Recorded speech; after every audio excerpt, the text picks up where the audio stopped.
Tonight on CTV, a $10 million investment comes to CSU. Learn what department will benefit from it. Then, an alumni donation brings CSU to the forefront of cannabinoid research. And find out how your fellow Rams are doing on their New Year's resolutions. All this and more starting now on CTV.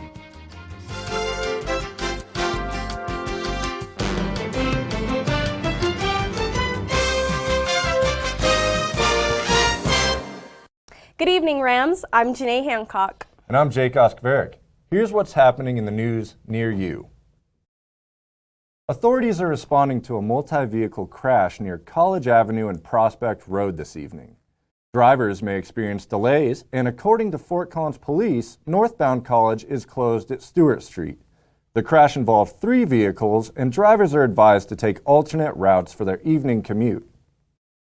So far, the year 2020 is going well for the College of Agricultural Sciences. They recently announced a long-term investment from the world's largest provider of inputs and services, well known as nutrients.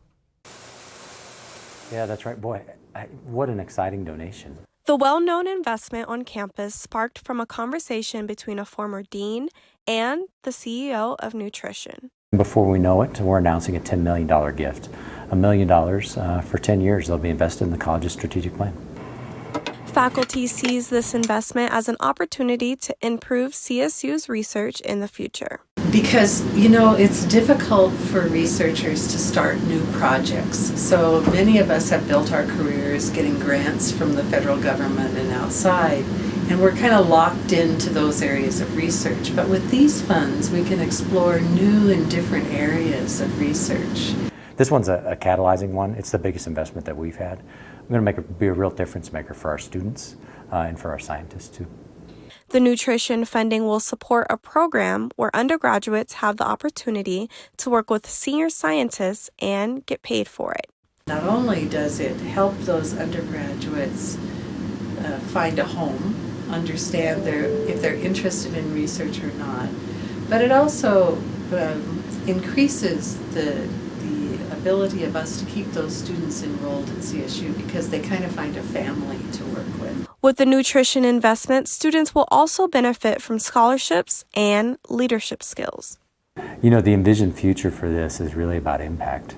So we expect to train the next generation of agriculturalists, if I can coin a phrase there, people who work in agriculture, who are going to feed the world. They're going to feed 10 million people. They're going to help us adapt to climate change. They're going to help us be more sustainable in our research use. So the graduates that we have that will receive nutrient scholarships will be mid-career professionals at the end of those 10 years, and they'll be leaders in the industry that they have.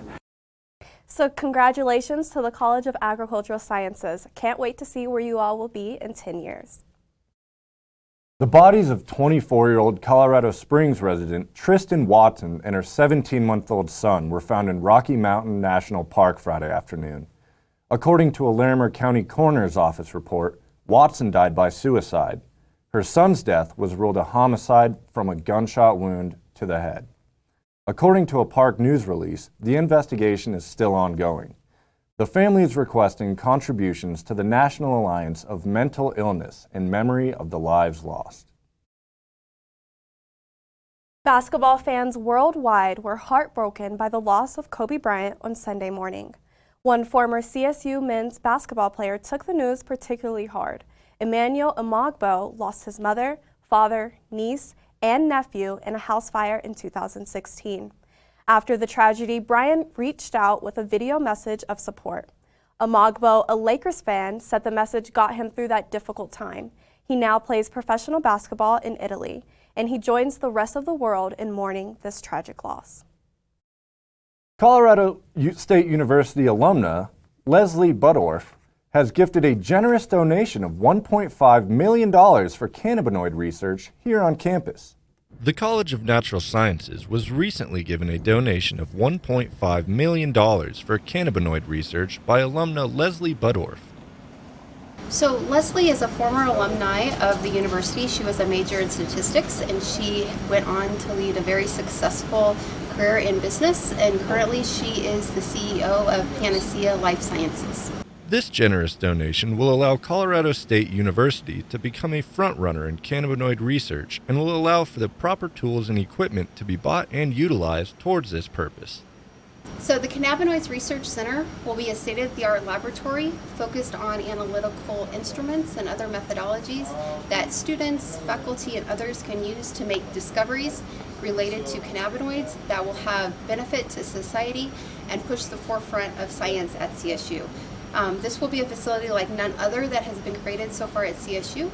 It will involve faculty, students, partnerships, and the partnership with Leslie, as well as the College of Natural Sciences and our Dean Jan Nurker, will really lead us into new directions and make discoveries that have never before been seen and that are going to be able to really change the face of how this field is really seen. I'm truly excited when we can bring together people who are dedicated to CSU, dedicated to see the growth, dedicated to the students, dedicated to the research, dedicated to the outreach, dedicated to all aspects that is CSU and our land-grant mission.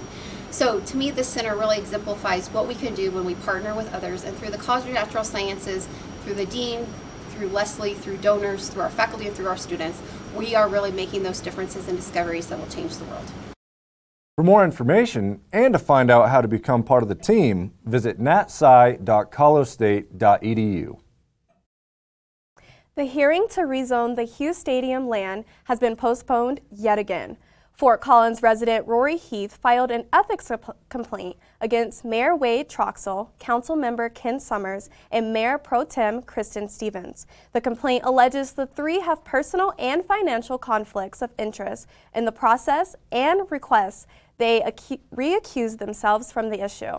This complaint pushed the rezoning discussion to March 17th. Any potential housing development cannot proceed until that point. As the spring semester kicks off, university organization Rams Against Hunger is helping students who may have difficulties finding enough food. Students who qualify receive healthy meals from the CSU dining halls to help them combat food insecurity. Since it began, the organization has helped nearly 6,500 people. Interested students can apply for the program through Slice on the Rams Against Hunger website.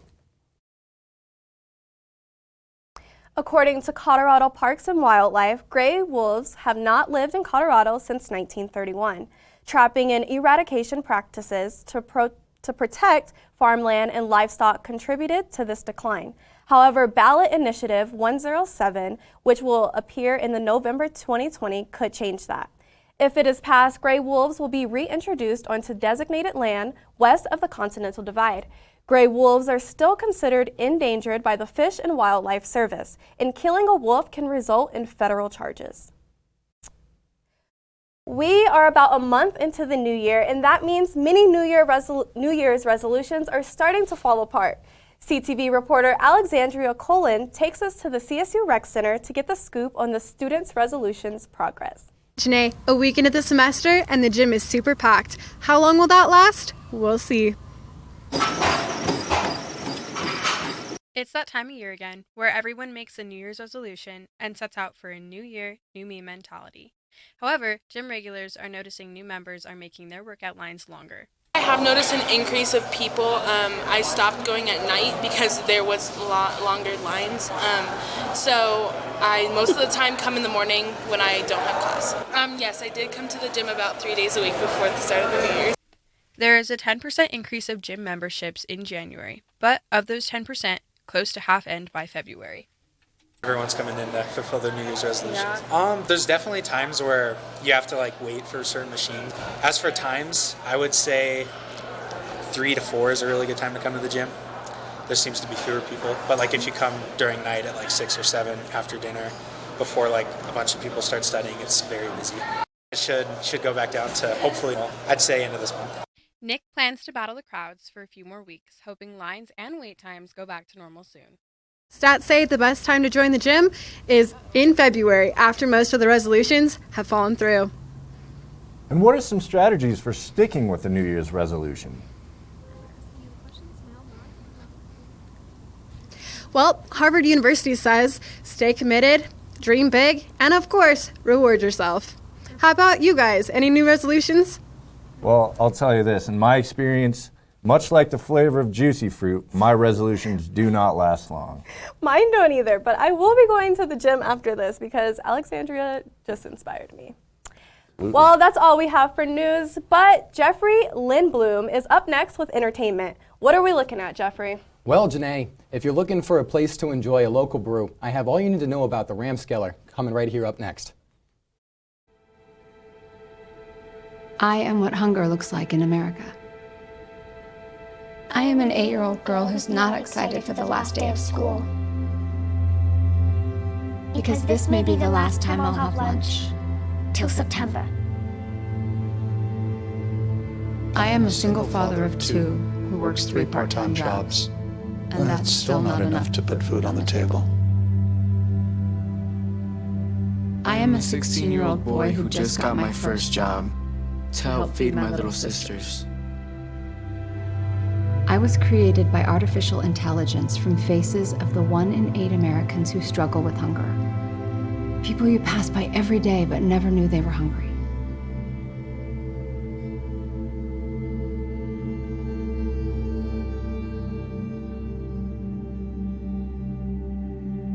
Feeding America, 200 food banks strong.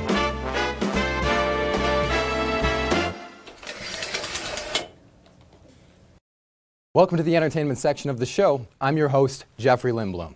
What used to be a local to Colorado Springs ice cream shop is making its way north. That's right, Josh and John's Ice Cream is expected to open later on this year where Peloton Cycles used to be. This is the first ice cream shop located outside of Colorado Springs that owners Keller and John Kakawa have looked to open. The building is just over 1,000 square feet and is all set to open mid-March.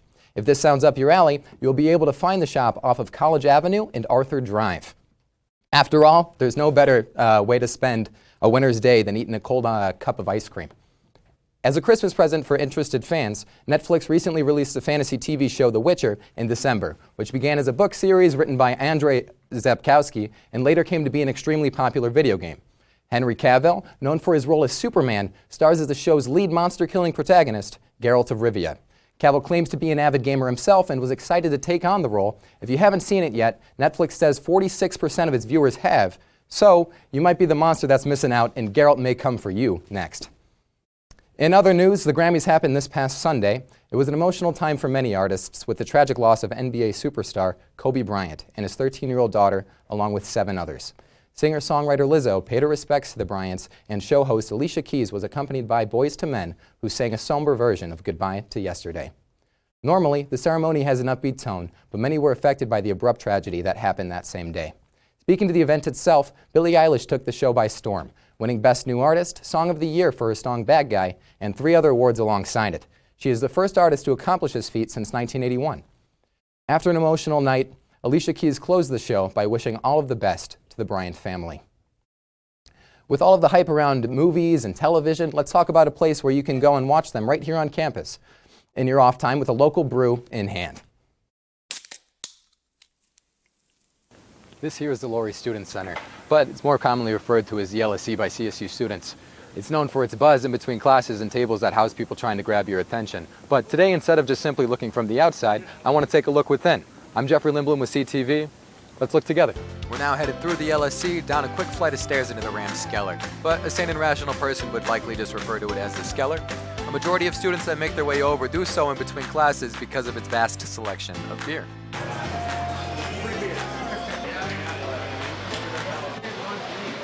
The most popular beer, and unsurprisingly the cheapest beer, is called Old Aggie, which is a beer brewed by New Belgium in partnership with Colorado State. But you don't have to take my word for it. I'd have to say Old Aggie at this point. It's the cheapest, so yeah, that's probably why, yeah. The Skeller serves 19 different beers, 16 of which are actually brewed right here in Fort Collins. A majority of those come from a local brewery named New Belgium. A handful of other beers come from a neighboring brewery called Odell's. The final native to Fort Collins brewery is called Funkworks. And they're known for beers that are, dare I say, pretty funky, like Blueberry Provencal.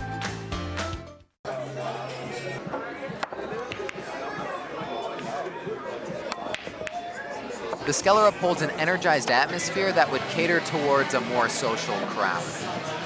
Though if you're anything like me and half decent at making friends, then the Skeller is the place for you to come by and try some cool things that the Fort Collins community has to offer. Trying to take it easy, and I like drinking beer a lot. Yep. Fiddlehead, I love Fiddlehead. The Skeller was established in 1968 and has been serving up hoppiness since. They're focused on providing the CSU community with the best experience possible. If you just barely made it through, thanks for sticking around. As a reward, you'd better duck for cover. Here comes this week's trending video.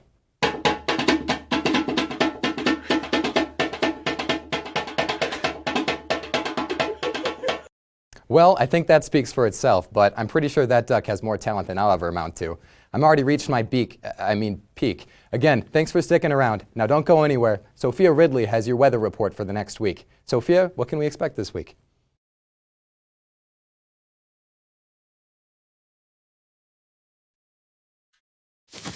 Awkward. Do I look familiar? I should. You might remember me from here. Here.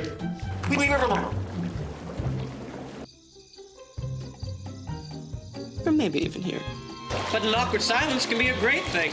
It can actually be a perfect moment to reach out to a friend and ask if they're okay if they seem down. Doesn't matter how you say it. You all right? Everything's okay? All G? You all right, girl? Oh, you cool? You bugging dog. Just show you're there for them. Go on, Kelly. CZ awkward.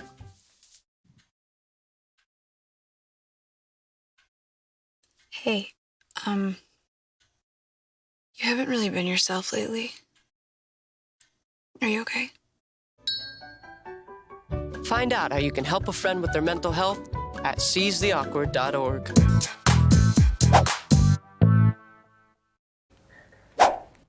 Good evening, Fort Collins. I'm Sophia Ridley with your weather tonight. Right now, we're looking at the temperatures outside. It's 36 degrees out, and it's clear and a little bit crisp. Very little wind. The sun set tonight at around 5:11. As you can see, it was a really warm day out. People started taking their jackets off in the mid-afternoon. The snow piles that are left on campus are starting to drizzle out, start to melt a little bit. As you can see, it's warming up really, really nice outside. And I think the best part about today is people were able to go out, wear skirts, and there was barely any wind. Honestly, just a slight little breeze out, which was perfect. The overnight conditions, as you can see from Fort Collins, are about 27 degrees. As you go down the I-25 corridor, it stays about mid-20s. As you look more out east, it's a little bit chillier, but not too bad. Up against the mountains, again, chilly. Down south is where it's pretty cold, but not too bad. For tomorrow's forecast, it's 46 degrees and sunny. Again, it's going to keep warming up over the course of the week. It'll be a little bit cloudy with a small chance of snow, but I highly doubt it. Tomorrow's forecast, again, up in Fort Collins, mid-40s down the I-25 corridor, mid-40s all the way down. Honestly, 40s throughout most of the state. Until you get up to the mountains, it gets a little bit chillier, but honestly, not too bad. And then for your 5-day forecast, there is snow predicted tomorrow, but again, like I said, highly doubt it. Throughout the rest of the week, it'll be mid-40s, and then it'll warm up, and then you're going to see the beautiful weekend weather with the 60s on Saturday and Sunday. So if you can, break out some shorts and enjoy it. And then next up is sports with Brendan and Erica. What are we looking at, guys? Well, Sophia, we're going to talk about CSU students that we feel are doing the most. So there you are, shuffling through a stack of resumes and you come to mine. This is it, first impression, my way in. But here's the thing. Can my resume show you how I truly stand out? Can one piece of paper really tell you my whole story? Like that I was studying, going to night school while working 2 jobs just to help my parents pay for groceries. Or how anytime there was an opportunity, I was the first one to step up. Because I wasn't gonna let my life, my circumstances dictate who I was gonna become. And all of that determination, the commitment, the drive, that's me. And that's something you just can't put on paper. Look beyond the resume and discover new ways to develop great talent like me.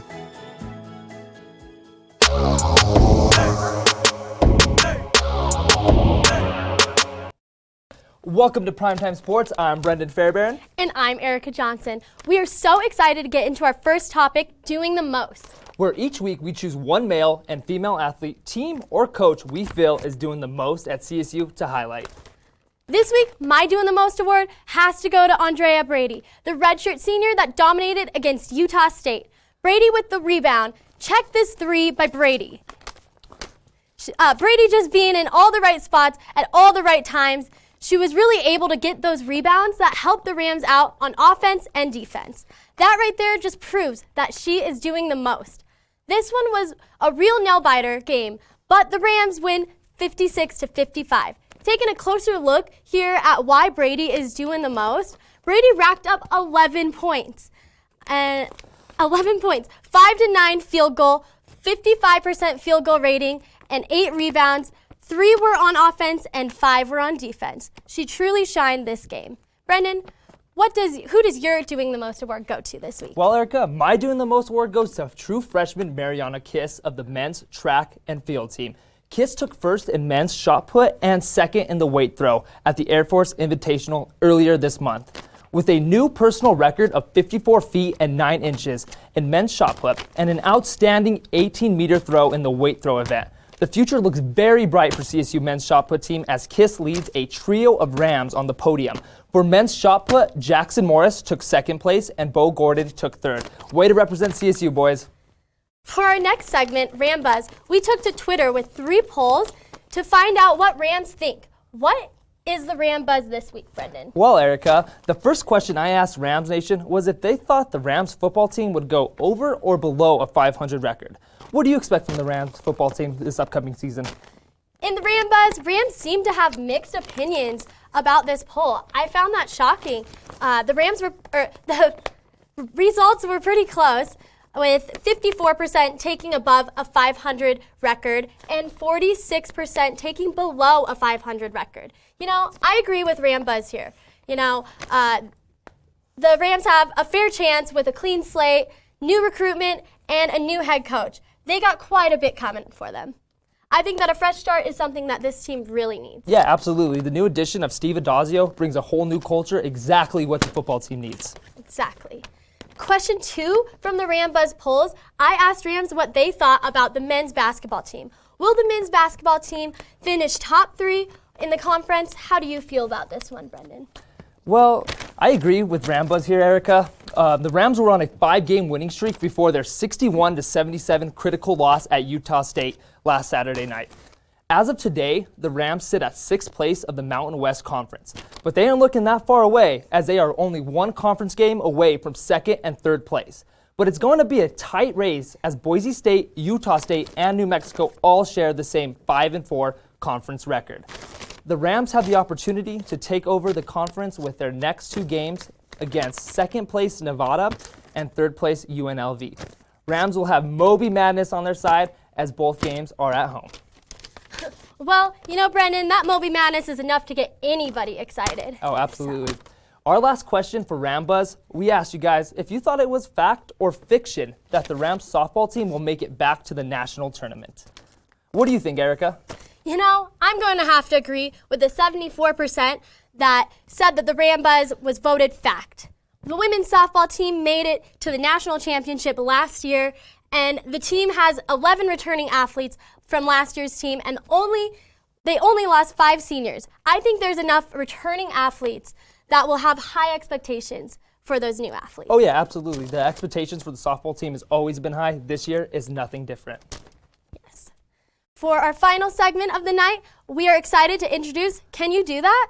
This is where we find the top 3 plays and videos that make us wonder, can anyone else do that? My favorite Can You Do That moment goes to Florida Gators kicker Evan McPherson. He kicks the ball from the 20-yard line all the way to the 2nd level and is able to spin the cap off of a Gatorade bottle. I have not seen anything like that. Yeah, you know, I really like this one too. I'm amazed by how the cap is the only thing that moved. That is insane. Our second Can You Do That moment goes to sophomore guard Mac McClung of the Georgetown Hoyas. McClung steals the ball from Xavier forward Najaya Marshall and takes it down the court and slams down a 180 reverse dunk. That is insane. There might be a slight chance I can do that if the rim was a lot shorter. But for our final clip, we go to New Jersey, where the Rutgers Scarlet Knights took on the Nebraska Cornhuskers. But we're not here for the game. We're here for the halftime show. And if you're speechless, that's okay. You're not the only one. It blows my mind how she can spin that fast and stay still. The best part is that they are both blindfolded. They definitely don't skip their ab workouts. If you're able to do any of this, make sure to show us on Twitter, and we'll include you on next week's show. I know Brendan and I would love to see if any of you can do what we showed. Oh, absolutely. And before we leave, we would like to take an 8-second moment of silence for Kobe Bryant, his daughter Gigi, and the 7 other victims involved in that terrible helicopter accident on Sunday. Kobe will be remembered as a sports legend and, more importantly, an icon.